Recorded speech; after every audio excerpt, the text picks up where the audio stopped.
현미수님, 오늘도 한 주간 동안 댓글 달아주신 모든 분들 감사드리고, 또 주님 안에서 여러분들께서 댓글 달아주신 몇 개만 또 함께 읽어보도록 하겠습니다. 성부와 성자와 성령의 이름으로 아멘. 특별히 또 저의 축일을 맞이해서 축일 축하해주신 모든 분들 감사드리고요. 저도 여러분들 축일을 기억을 못하겠지만 그래도 매일매일 축일을 맞으시는 분들 감사드리고 또 마음적으로나마 함께 기도하도록 하겠습니다. 박은미님, 나는 길이요 진리요 생명이다. 나를 통하지 않고서는 아무도 아버지께 갈 수 없다. 제 삶의 모토로 삼는 성구입니다. 예수님의 길을 걸으며 사는 삶이 얼마나 평화롭고 기쁨이 넘치는지 모릅니다. 그러니까 나는 길이요 진리요 생명이다. 나를 통하지 않고서는 아무도 아버지께 갈 수 없다. 라는 것을 모토로 삼고 있고 또 그 말씀에 따라서 예수님의 길을 그대로 걷는 거죠. 그렇죠? 예수님을 닮으려고 노력하는 거죠. 예수님께서 시키는 일만 하는 삶이 저의 두려움을 완전히 없애주었습니다. 정말 좋은 내용 같아요. 그래서 예수님으로 사는 거죠. 그렇죠? 그러면 나 자신으로 살 때 걱정, 근심이 사라지기 때문에 마음이 평화로워질 수밖에 없는 거죠. 나는 죽었습니다. 나는 그리스도입니다. 이런 정신으로 살아간다면 나라고 하는 것 때문에 생기는 걱정, 근심, 두려움 이런 것들이 사라지고 또 그리스도로 살기 때문에 그분은 모든 것을 하실 수가 있죠. 따라서 모든 하시는 일들도 다 잘 될 수밖에 없는 것 같아요. 그렇죠? 이런 모토 같은 거 좌우명이죠. 어떻게 보면 이런 것으로 살아가는 것은 굉장히 좋은 것 같아요. 저는 어렸을 때부터 행복이라는 것을 추구하며 살았고 지하수가 있잖아요. 우물을 파기 위해서 지하수를 뚫잖아요. 그렇죠? 근데 그 뚫는 위치는 달라도 그 지하수는 한 줄기잖아요. 그래서 하나만 파고 들어가면 결국에는 다 만나는 것 같아요. 성 프란치스코 같은 경우는 가나안이라는 거를 파고 들어갔기 때문에 또 그 밑에서 다 만나는 것처럼 저희들도 하나의 모토를 가지고 그것으로 집중해서 그것만 다른 누구보다도 나는 잘할 수 있다라고만 가면 나중에는 그것뿐만이 아니라 모든 것들을 다 잘하게 되는 그런 게 있는 것 같아요. 김마리아님, 축일 축하드리고요. 감사합니다. 신부님, 저도 성체조배로 처음 체험한 것을 나누고 싶어서 나눕니다. 저희 친정 엄마가 아버지 돌아가시고 시골에서 혼자 계시면서 시골 5일장에서 부자를 삶아 드시고, 부자가 뭘까요? 폐, 간, 신장, 심장이 망가져서 시골 병원에서 큰 병원으로 가라고 하여 대구에 있는 파티마 병원으로 옮겼습니다. 저는 뭐 부자를 삶아 드셨다고 그래서 사람은 아니겠죠, 그죠? 그러니까 부자라는 게 있나 봐요. 마치 때는 음력설이라 딸들이 많지만 시댁이 구교 신자인 제가 엄마를 돌보아야 했습니다. 그때 엄마 상태는 헛소리를 하시면서 늘 기도 속에 사시는 분이신데 죽음 앞에서는 두려워하셨습니다. 그쵸? 뭐 아무리 기도를 하고 하더라도 죽음 앞에서 완전할 수가 없기 때문에 누구나가 다 두려워할 수밖에 없죠. 그쵸? 예수님조차도 사실은 십자가 앞에서 아버지 이 잔을 제게서 거두어 주소서 뭐 이렇게까지 기도를 했기 때문에 내 자신을 뭐 이겨나가는 거죠. 그쵸? 완전할 수는 없죠, 사람이. 완전해지려고 노력하는 거죠. 이 상황에서 제가 할 말은 엄마에게 예수 마리아 요셉 날 구하소서라고 하시라고 하니까 따라하시면서 응 그래 지금 예수님과 성모님 요셉 성인 와 계시고 그러니까 안경을 벗기지 말아줘라 라고 하셨다고 하는 거죠. 저희 할머니도 불교를 믿으셨는데 돌아가시기 직전에 이상하다. 이 사람들이 와 있는데 왠지 절 쪽에서 온 사람들 같진 않다. 성당 쪽에서 온 것 같다. 그리고 어머니한테 돌아가시기 직전에 대세를 받으셨다고 이렇게 이야기를 들었습니다. 8인실에 입원했는데 제일 중환자셨습니다. 그래서 저녁에 엄마가 잠드시면 병원에 있는 성당으로 가서 성체조배를 했는데 첫날 깜깜한 채로 성체 조배하려고 앉아서 눈을 감고 있는데 제 앞으로 누가 싹 지나가는 것이 느껴졌습니다. 그날은 머리가 쭈삣하고 서고 무서워서 그냥 나왔습니다. 이것은 이제 내가 무언가 기도해보고 좋은 쪽으로 나가려고 하면 악마나 이런 것들이 이제 방해하게 돼 있죠. 그렇죠? 두려움으로 그런 것들을 이기셔야죠. 저도 신학교에 있을 때 성체조배를 하려고 할 때 그 숨소리가 무서운 숨소리 뭐 이런 숨소리가 이제 하루 동안 계속 났던 적이 있는데 그 두려움을 이겨야 되는 거죠. 그렇죠? 그리고 그 뒷날 다시 성체조배 드리며 예수님 당신은 사랑이시며 평화와 위안을 주시는 분이시잖아요. 예수님, 제가 예수님과 함께 할 수 있도록 방해받지 않도록 도와주세요 라고 기도하며 매일 2시간씩 성체 조배 드리고 주님께 엄마를 데려가시던 살려주시던 아버지 뜻대로 하소서 이렇게 기도 드렸지만 제 마음 깊은 곳에서는 그래도 살려주십사고 기도했습니다. 새벽에는 가까운 성당에 매일 미사를 봉헌하며 제 손을 엄마의 가슴에 얹고 치유의 기도를 했는데 그 즉시 치유되셔서 퇴원하셨습니다. 딸이 이제 어머님을 기도 안에서 치유하셔서 뭐 딸이 치유하신 거라기보다는 하느님께서 그러한 당신께 붙어 있을 줄 아는 땅을 통해서 땅이 아니라 딸을 통해서 땅 사고 싶은가 봐요. 치유를 해주신 거죠. 엄마가 입원 당시에 맞은 편에 있던 자매가 입원을 했었는데 성령께서 저에게 그분에게도 손을 얹고 기도하라고 너무도 강하게 그런 느낌이 와서 제 손을 그 자매의 가슴에 얹었는데 제가 갑자기 통곡이 터져 나와서 제가 너무 창피한 생각이 들어서 손을 떼고 저는 집으로 왔는데 저녁에 잠자리에 누우면 일어나 기도하라는 마음이 너무 강해서 잠을 잘 수가 없었습니다. 그때 제가 체험을 했습니다. 기도는 제가 잘나서 하는 것이 아니라는 것을요. 난 또 그분도 치유가 됐다고 하시는지 알았지만 뭐 아무튼 하느님께서 당신께 붙어 있을 줄 아는 사람에게 뭐가 맺히겠어요. 그렇죠? 나는 포도나무요 너희는 가지다라고 하니까 어떤 열매가 맺히겠고 이제 우리 주위 분들이 가족이 될 수도 있는 거죠. 그것을 다 드시고 축복을 받는 거죠. 임소피아님 늘 여기에 계실 거죠? 네. 뭐 그렇죠. 저는 이제 아무튼 바빠지면은 좀 교리하고 성경하고 영성하고 이렇게 나눔하고 이렇게 하고 있는데 요것들은 조금 늦춰질 수는 있어도 매일 미사 강론은 어딜 가나 이제 매일 미사를 해야 되기 때문에 매일 묵상은 이제 꾸준히 올릴 생각이니까 네, 함께 응원해 주시고 많이 들어주시고요. 저는 영신적으로 도움을 청할 분이 거의 없어서 유일하게 신부님 말씀에서 큰 위로를 받고 댓글 답해 주시는 게 저의 부족한 부분을 다 채워주시는 것 같아요. 라고 해서 뭐 굉장히 저에게 힘을 주시는 말씀이라 한번 또 이렇게 나눠봤습니다. 수연강님, 강수연님이시겠죠, 그쵸? 주길 축하드리고요. 저는 오늘 제가 전교하는 방법을 공유해야 될지 고민하다가 단 한 분이라도 공유하게 된다면 그것 또한 하느님의 뜻이 아닐까 생각해 보면서 이렇게 함께 나누어 봅니다. 당신이 이제 전교하는 방법인 거죠. 신부님 복음 묵상글을 열심한 교우들 뿐만 아니라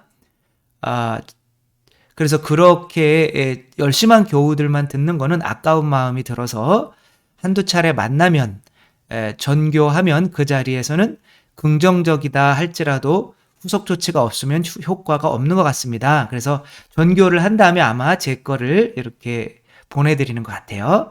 물론 중재기도 노트에 올려놓고 지속적으로 기도도 하지만 그보다 더 좋은 방법은 중재기도 대상자들 중에 조금 친한 분이 있다면 먼저 우연이라도 만나게 되면 일상 대화 끝에 제가 좋은 묵상글을 올려드리고 싶은데 읽어보시겠습니까? 시간이 없으시면 모아서 한꺼번에 보시는 방법도 있습니다. 뭐 이런저런 핑계를 대지만 제가 쓰는 멘트들이 이런 것이 있다는 거죠. 우리가 신문에서 좋은 글 읽으면 있으면 보잖아요.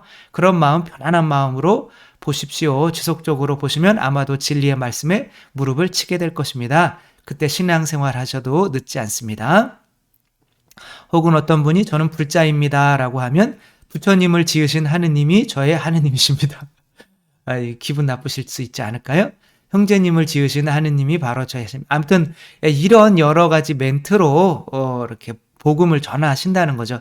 저는 이분이 이런 하시는 방법도 좋은 것 같은데 이렇게 이제 복음을 전하시려고 하는 분을 써놓고 기도하시면서 또 이런저러한 방법을 쓰고 계시는 것 자체가 하느님 보시기에 굉장히 예쁠 것 같아서 이런 걸 또 소개시켜 드립니다.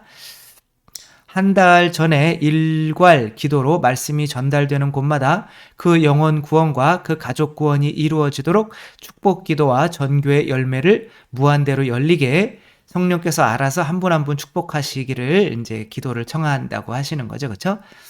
그래서 요즘에 전교에 대한 선교에 대한 중요성이나 인식이 많이 너무 줄어든 것 같아서 선교하지 않으면 사랑이 없는 거죠. 그렇죠? 내가 그 사람을 뭐 어떤 꺾으려고 하는 것이 아니라 그 사람도 하느님을 알아서 구원받게 해주려고 하는 그런 마음이 있다면 전교를 안 할 수가 없고, 전교를 하려고 하는 마음이 있다면 이러한 저러한 또 좋은 방법들이 안 떠오를 수가 없는 거죠. 정은수님, 미사 중에 성체조배를 하면서 주님의 기도를 드리면서 아버지의 이름이 빛나시며 이 부분에 초점이 맞추어져야 한다고 묵상했습니다. 하느님은 피조물의 찬미가 굳이 필요하지 않으시지만 하느님의 자녀로서 적어도 아버지의 이름에 먹칠은 하지 말아야 한다고 생각하니 작은 죄라도 짓지 말자는 다짐을 하게 됩니다.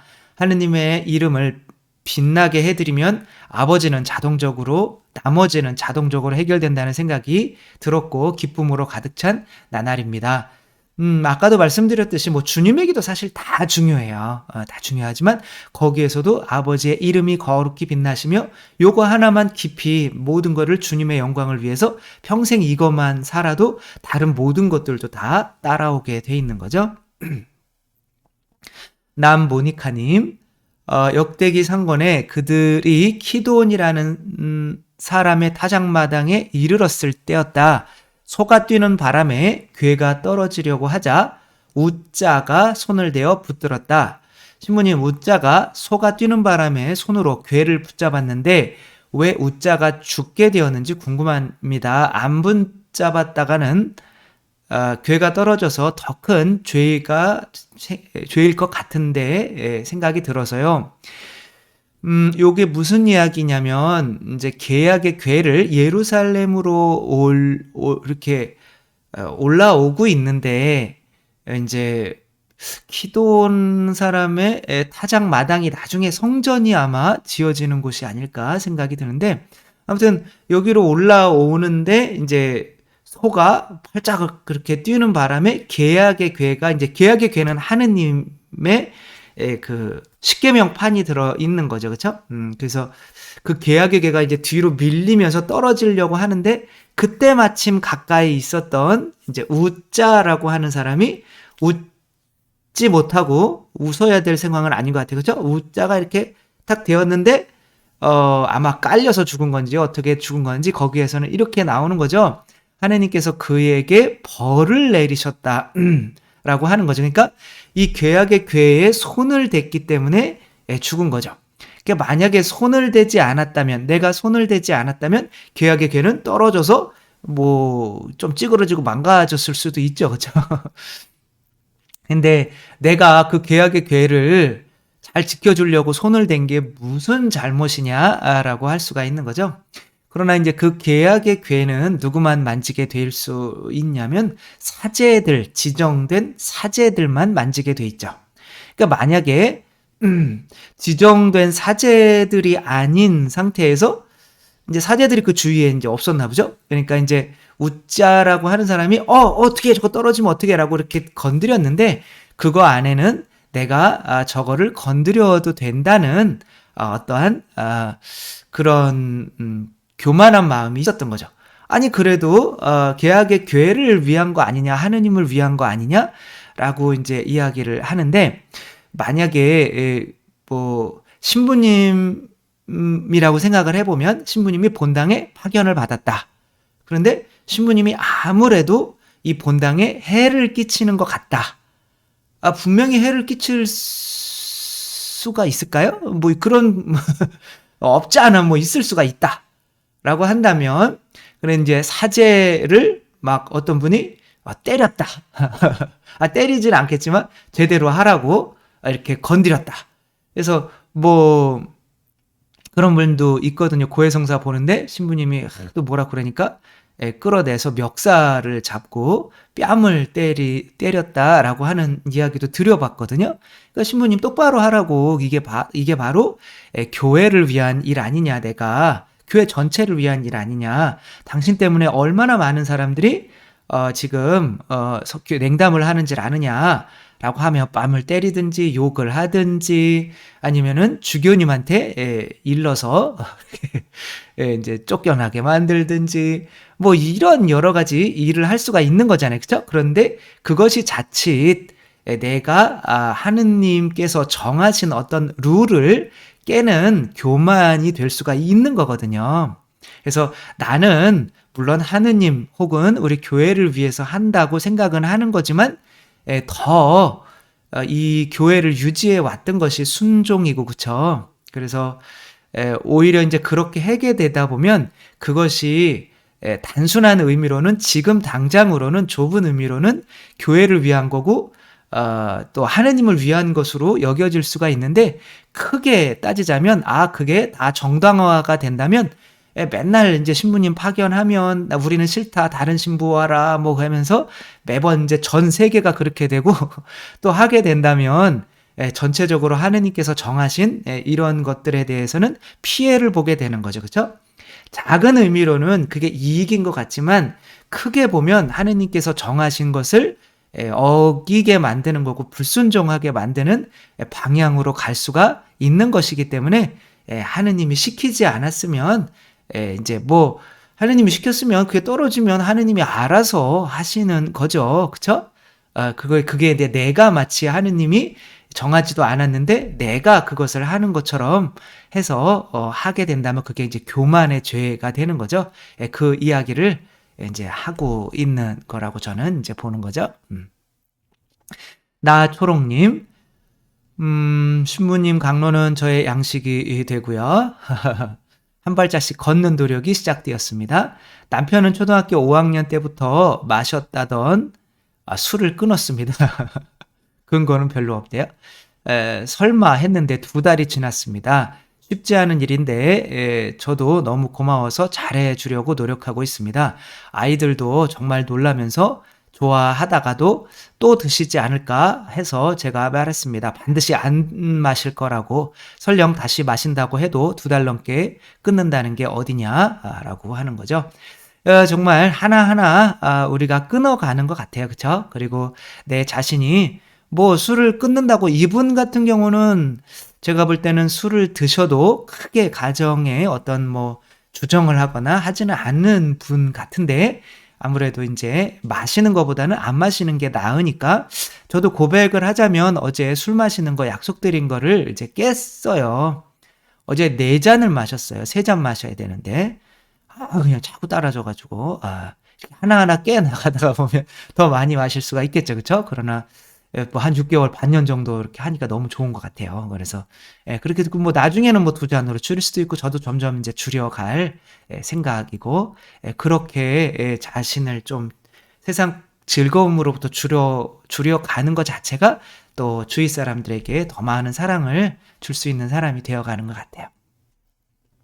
최루치아님, 기도해달라고 하시는 분들, 기도 드려야 할 분들의 이름, 지향을 적어서 놓은 엽사가 몇 장이 있는데 그 이름들을 꼭 불러야 하는 생각에 부담이 들었었는데, 어느 날 들은 생각이, 예수님과 성모님은 저의 기도 지향, 제가 알고 있는 분들의 사정을 다 알고 계시니 주님의 뜻 안에서 그 사람에게 맞는 방법으로 들어주실 때가 있을 거라 믿으며 제가 드리는 미사, 성제, 성태조배, 십자가의 길, 묵주기도 등등 기도는 오로지 찬미 찬양의 마음으로 드리자라는 생각으로 바뀌게 되었습니다.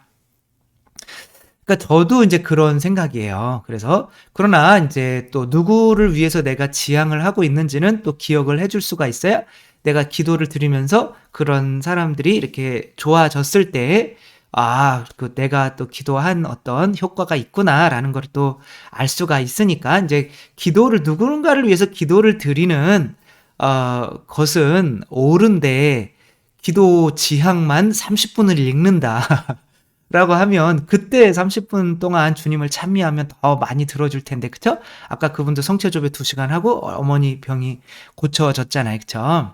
근데 그 기도 지향만 어머니 병 고쳐주세요, 어머니 병 고쳐주세요, 어머니 병 고쳐주세요. 그리고 막 30분 동안 막 그것만 하고 있으면은, 하느님이, 네가 그렇게 졸라서 내가 고쳐줬다. 어쩔 수 없이. 그래서 내가 하느님을 마치 이기는 것처럼 되어버리는 경우가 많죠. 그렇죠? 기도 지향은 최대한 단순하게, 그 다음에 주님을 찬미하고 주님께 맡기고 내 자신이 잘못된 것을 고쳐나가고, 그런 게 더 중요한 거죠. 그렇죠? 그래서 저도 대학생 때 이해가 안 됐던 게, 공강 시간이라 수업을 듣는 사람이 400명이었어요. 400명의 그 출석을 다 불러요. 그러니까 30분이 지나더라고요. 아니, 2시간 강의인데 30분 동안, 그리고 거기에 삼룡이를 또 일이 하니까, 거기 왔던 이제 여자애들이 막 깔깔깔깔대고 막 웃고, 이름이 삼룡이래, 막, 니네 다 죽었어. 아무튼 막 속으로, 이제 뭐, 그래서 별로 안 좋아한 건지, 아무튼, 출석을 부르는 그 시간이 너무 별로 안 좋더라고요. 그래서 너무 이거는 해야 될 거를 안 하고 출석만 부르는 거 아닌가? 뭐 그런 생각을 했던 기억이 나네요. 어메이징 그레이스님, 정말 잘해준 사람일수록 많이 섭섭해하고 결국 관계도 깨어진다는 말씀. 이게 그러니까 막 너무 잘해주려고 하면 이게 뭔가 좀 불안해요, 그죠? 그 사람이 또 나한테 뭔가를 또 요구할 수가 있고, 그래서 누군가 나에게 너무 지나치게 잘해주면 뭐 요구하는 게 아닌가? 나도 좀 좋아해달라고 그러는 거 아닌가? 라는 것 때문에 부담스럽죠, 그쵸? 그래서 가족이라는 거는 막 잘 보이려고 막 노력하지 않잖아요, 그쵸?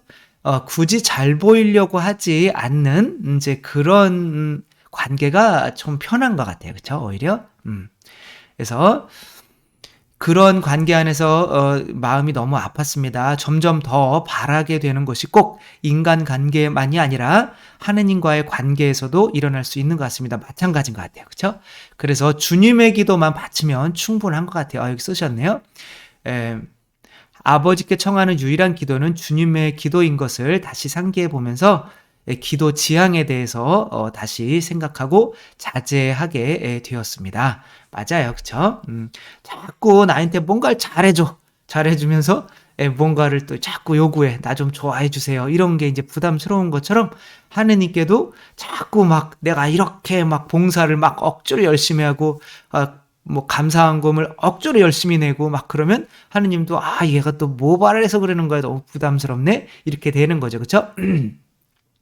근데 그냥 자녀라면 다 들어주잖아요. 그런 것처럼 자녀의 기도인 주님의 기도만 바치면은 하나님께서 다 잘, 이제 내가 청하지도 않아도 잘 다 들어주실 것 같습니다. 치리아님, 내 안에 기쁨과 사랑과 평화가 생기니까 고민거리로 보이던 것들이 더 이상 고민거리가 아니게 되었습니다.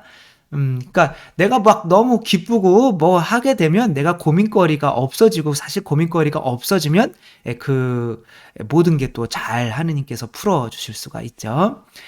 신수연님, 5월 가정의 달 첫날에 좀처럼 싸우지 않던 우리 부부가 티격태격 말다툼을 했습니다. 저는 신랑에게 너무 서운해서 하루 종일 울었습니다. 너무 울어서 눈동자가 시큰거려서 눈을 뜨고 있기가 힘들 정도였습니다. 신혼부부신가 봐요. 그쵸? 보통은 이제 싸우고 나면 이제 밥을 안 주고 말을 안 하고 그냥 네 놈이 먼저 회개해라 뭐. 근데 싸우고 나서 우는 경우는 보통 이게 참 아직은 이렇게 서로 바라는 게 많은 그런 것 같아요. 그렇죠? 저는 신랑이 저를 많이 사랑해 주었다고 믿고 있었는데 그 믿음이 깨지는 것 같아 무척 마음이 아팠습니다. 뭐 사랑해도 싸울 수 있는 거 아닌가요? 그렇죠? 그런 제 마음의 상태를 들여다보았어요.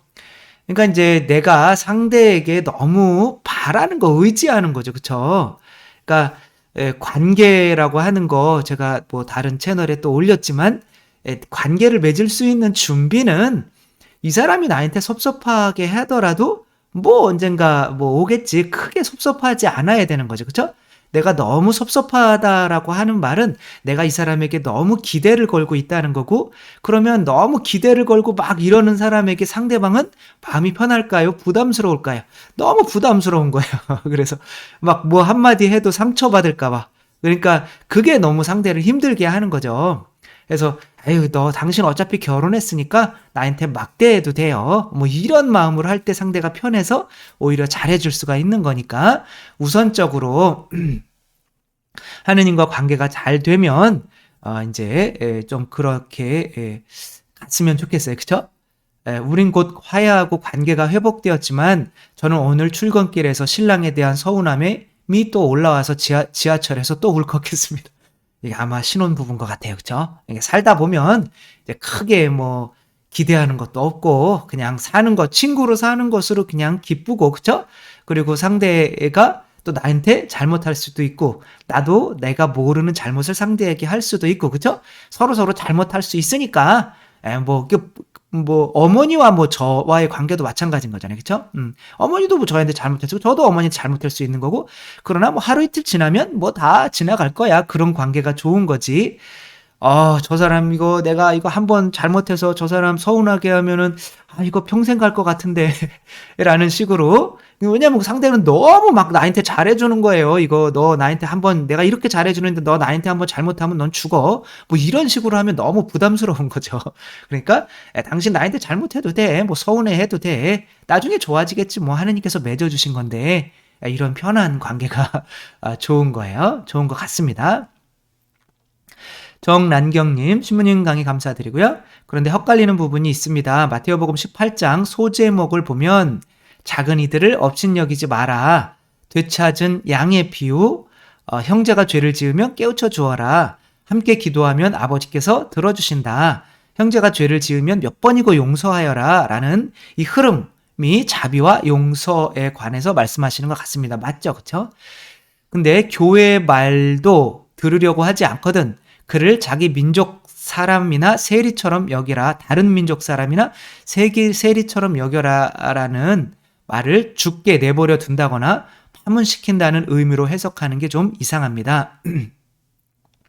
뒤에 말씀을 보면 이런 이들을 위해 내가 열쇠를 주었지. 그 열쇠로 땅에서 어떻게든 풀어줄게. 이제 내 이름으로 그 형제를 위해서 너희 가운데 두세 사람이 마음을 모아 무엇이든지 하늘에 계신 아버지께 청하면 이루어 주실 거야 라는 말씀인 것 같아요. 자, 그러나 그러니까 이제 하늘나라의 열쇠라고 하는 거는 제 얼굴이 황달이 왔네요.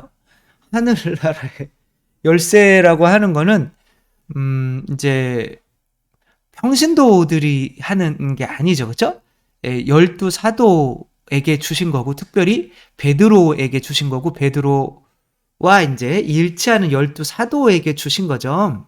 그래서 이게 이제 요 18장은 당연히, 그러나 이제 너희들이 오는 사람에게는 정말 자비로워야 된다.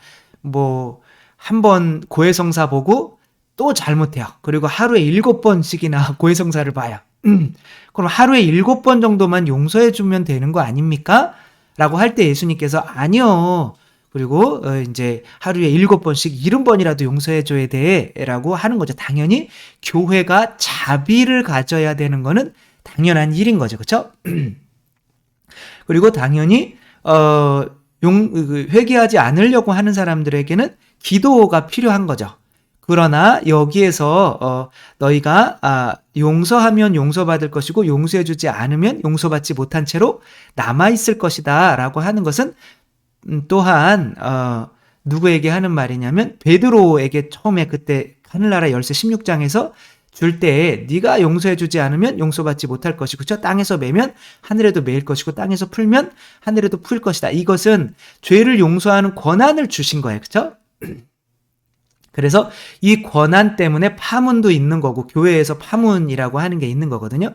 그러니까 교회에서 어떤 이단들을 파문하기 위해서 생긴 것이 바로 이제 해왔던 것이 공의회인 거예요.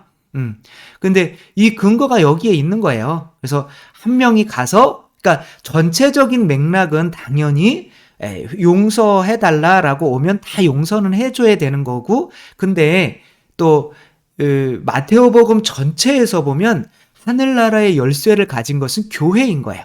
그래서 그 교회에 들어가지 않으면 성령을 받지 못하기 때문에, 죄의 용서를 받지 못하기 때문에 이제 구원을 못 받으니까 족보부터 나오는 거잖아요. 그렇죠? 그 족보에 들어오려고 노력하는 사람이라면 이제 누구든지 몇 번이든지 받아 주어야 하는 거지만, 그런 것 자체가 그냥 안 들어오려고 하는 이제 사람까지 다 그 사람 위해서 용서해주고 여러 명이 용서해서 용서를 꼭 그렇게 하면 받는다라는 이야기는 아닌 거죠. 또 우리 사람에게 각자의 자유가 있는 거기 때문에 자유로 한 사람에게 나는 하느님 없다고 믿어. 그러니까 믿다가 안 믿는단 말이에요. 그렇죠? 가룟 유다처럼 막 하고 이제 하느님 결국에는 가룟 유다에게 예수님께서 그래 결국엔 네가 가서 할 일을 해라. 나 배신을 해라.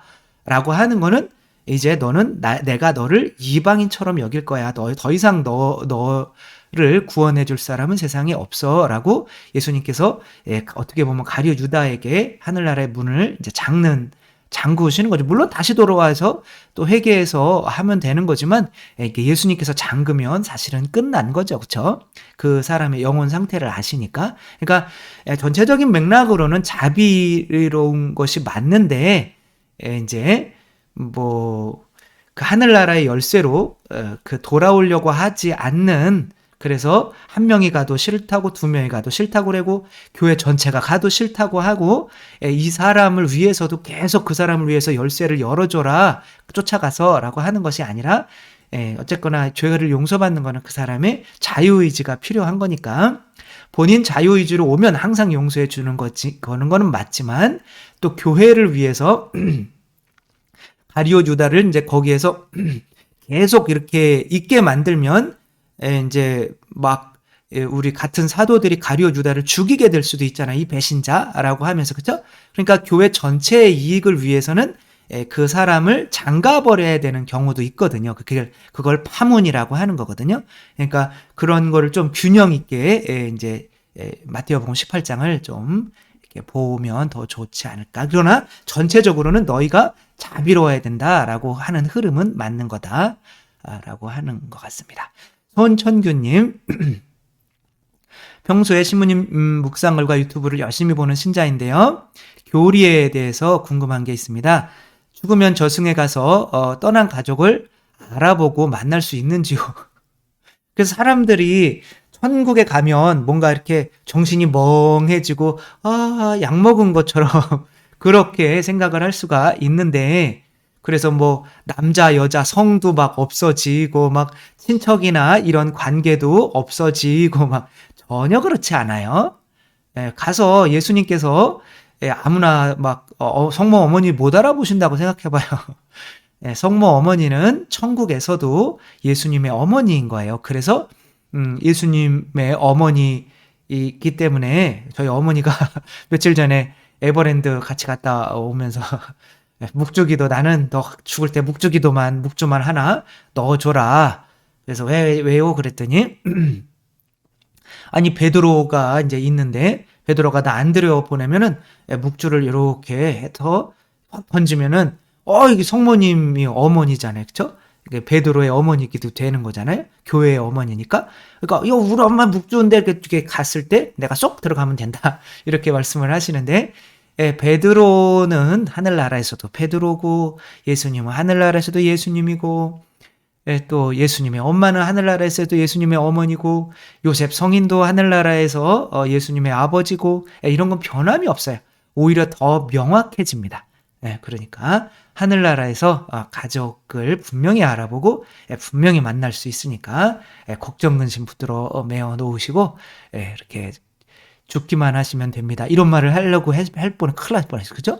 그래서 우리가 이제 죽으면은 아무튼 하늘나라에서 막 흐리멍텅한 어떤 이런 게 아니라 더 명확히 그 관계도 더 명확해지고 더 사실은 완전해지는 거예요. 그쵸?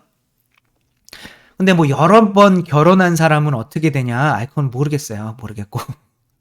이제 아기 날 일은 없으니까. 그러나 그때 있었던 관계들이 얼마나 더 참 소중했었다라고 천국에서는 지금의 우리가 잠깐 만나는 관계지만 더 소중하게 완전해진다는 거, 그것은 확실합니다. 전현주님, 남편에게 결혼 29주년이라고 반지라도 하나 해달라고 했더니 자녀들에게 해주어야 하니 안 된다고 해요. 너무 섭섭합니다. 나는 자매님이 더 한 29주년, 30주년도 아니고 25주년도 아니고 29주년이면 좀 애매한 거 아니에요? 이게 9수인데? 너무 아무튼 섭섭합니다. 근데 그것 때문에 화나는 제가 더 화가 납니다. 왜 이럴까요? 부끄럽기도 하고 속상하기도 하고 화 안 내고 지나가야지 하면서도 잘 안 됩니다. 뭐 그냥 재미로 말씀드리는 거지만 이제 이런 것들이 아까 위에 분도 그렇잖아요. 그죠?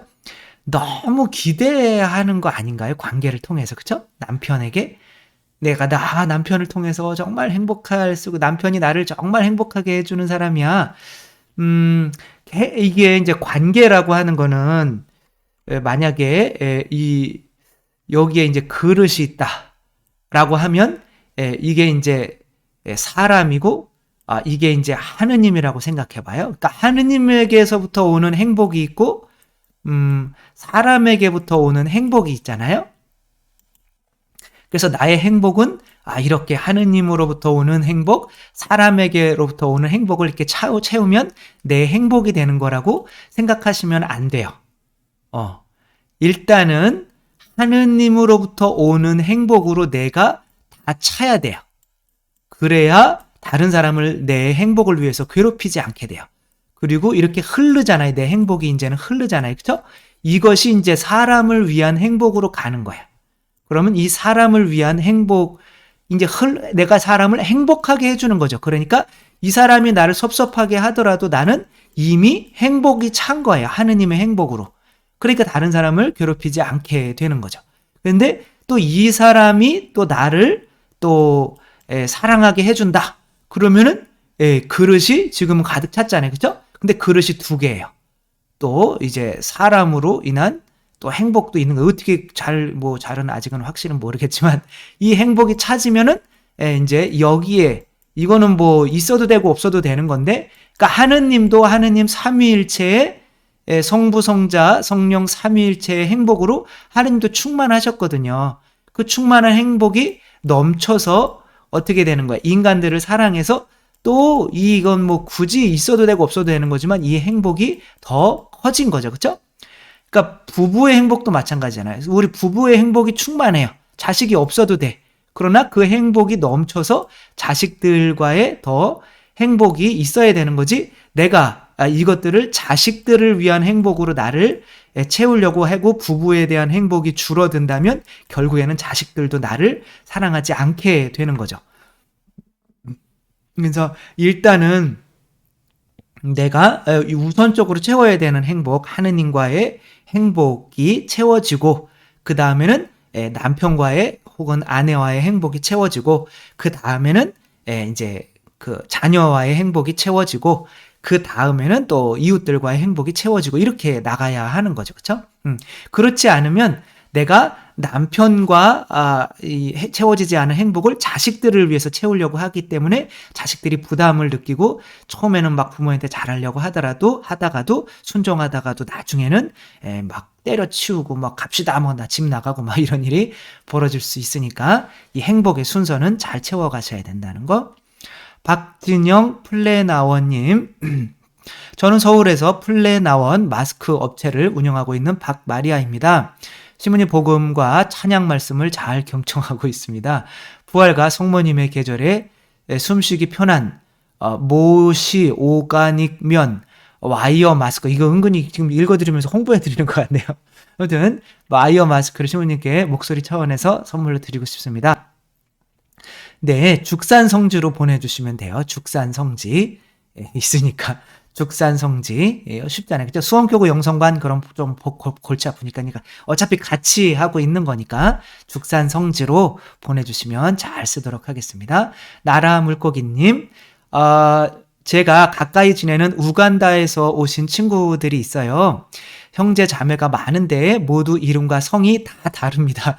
왜냐고 물으니까 각자 하나하나가 고유하게 창조된 하느님의 피조물이라고 대답하더군요. 네.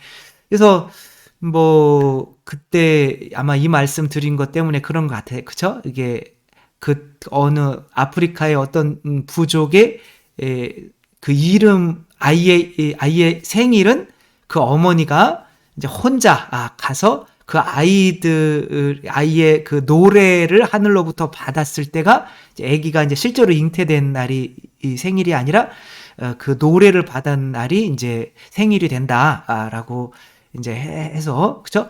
하늘로부터 그러니까 저희는 전삼용이었다가 이제는 뭐가 된 거예요? 전 요셉이 된 거죠, 그렇죠? 그래서 제가 사인을 할 때도 전 요셉으로 해요.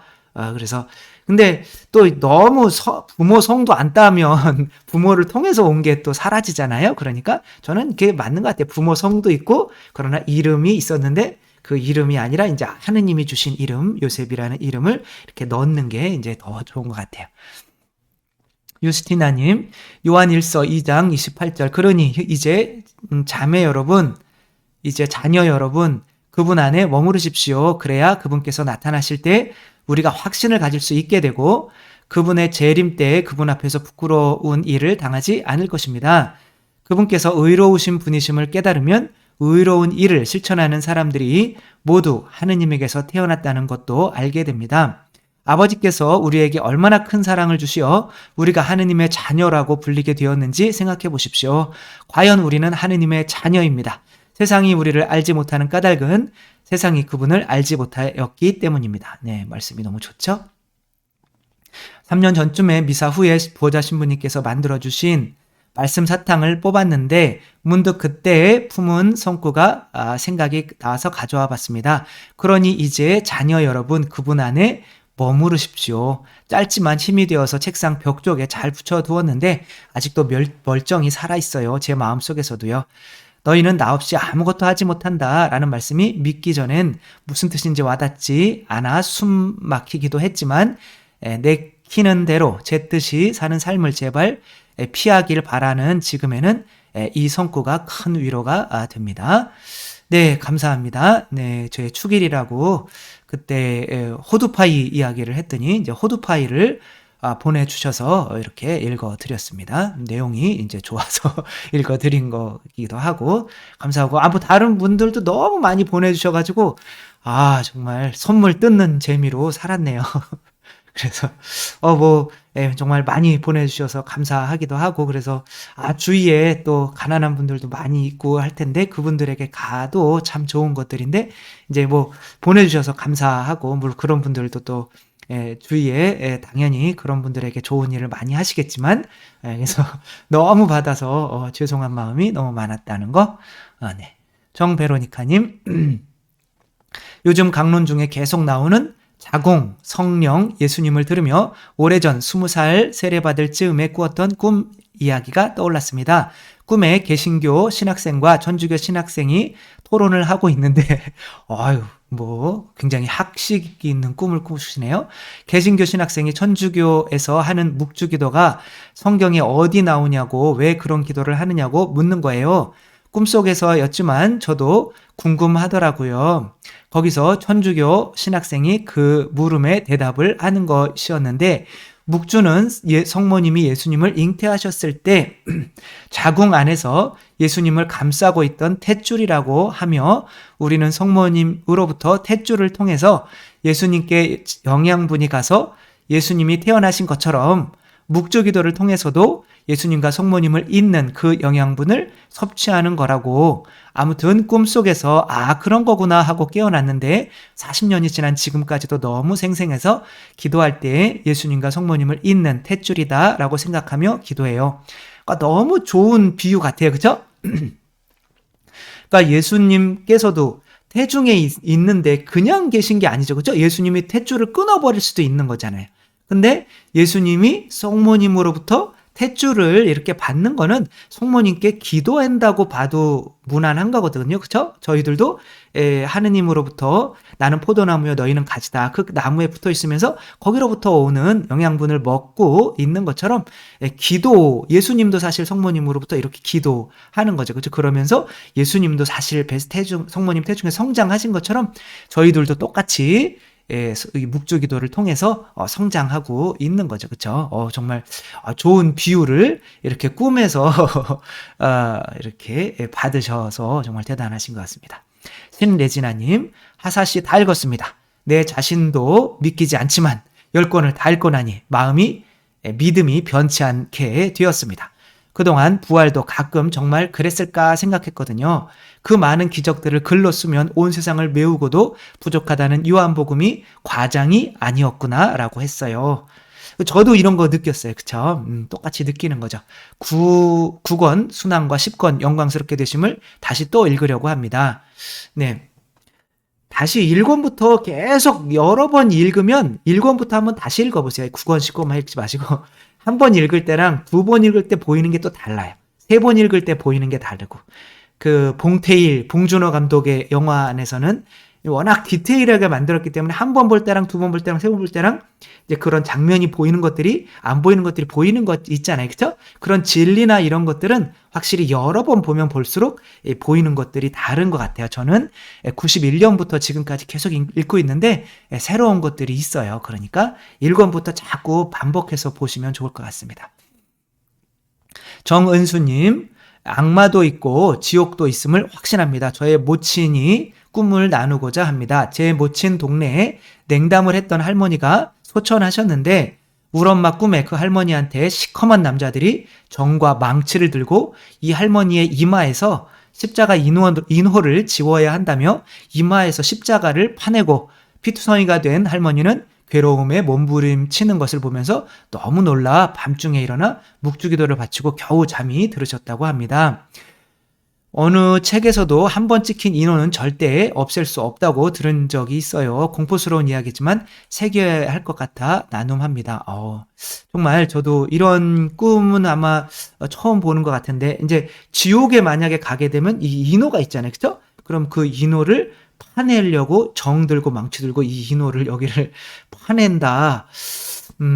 그래서 지옥에 혹시 여기가 파진 사람들은 다 가톨릭에서 이제 인호를 받은, 물론 뭐 세례 개신교도 이제 인호가 있어요. 그쵸? 근데 이제 가톨릭은 견진 성사도 인호가 있고, 그쵸? 그다음에 저기도 인호가 있죠. 우리 사제들. 아무튼 그런 것들이 이런 꿈으로 나타나는 것들이 굉장히 많은 거죠. 그쵸? 이런 것들을 많이 보내주셔야 제가 강론거리로 많이 쓰고 다른 분들도 신부님들도 이렇게 쓸 수가 있으니까. 개신교권은 너무 많은데 우리 천주교 분들은 이런 이야기하면 무슨 큰 죄 짓는 것처럼 이렇게 하고 그냥 이게 하느님으로부터 왔는지 안 왔는지 생각하지 말고, 그죠? 그리고 이게 꼭 하느님으로부터 온 거예요. 꼭 믿어야 돼요. 라고 하면 문제가 있는 거죠. 그죠? 근데 나는 온지 안 온지 모르겠고, 하느님으로부터 왔으면 영향이 있겠고, 없겠고, 그러니까 나는 일단 이런 체험들을 한번 나누어 보고 싶습니다. 내가 기도해서 엄마가 낳았고, 꿈에서 정말 탯줄, 성모님이 묵주기도가 뭘까 하는데, 바로 예수님이 이렇게 태중에 있을 때 그 탯줄과 같은 거야. 이런 깨달음 같은 거 많이 주시면 너무 좋잖아요. 그쵸? 함께 나누고. 그래서, 일단은 그게 하느님으로부터 왔는지 안 왔는지 그런 거 따지지 말고, 이제 그런 기도와 같은 것들 많이 보내주시고요. 여기가 또 축산 성지 이제 들어가는 문이 딱 들어가면 이런 모습이 있어요. 그죠? 지금은 이제 꽃이 져가지고 그렇지만 아무튼 모든 분들 감사드리고 한 주간도 또 행복하시기 바랍니다. 주님께서 여러분과 함께 전능하신 천주 성부와 성자와 성령께서는 여기 모인 모든 이에게 축복을 내리시어 길이 머물게 하소서. 주님과 함께 가서 복음을 전합시다. 하느님 감사합니다. 성부와 성자와 성령의 이름으로 아멘. 감사합니다. 사랑합니다.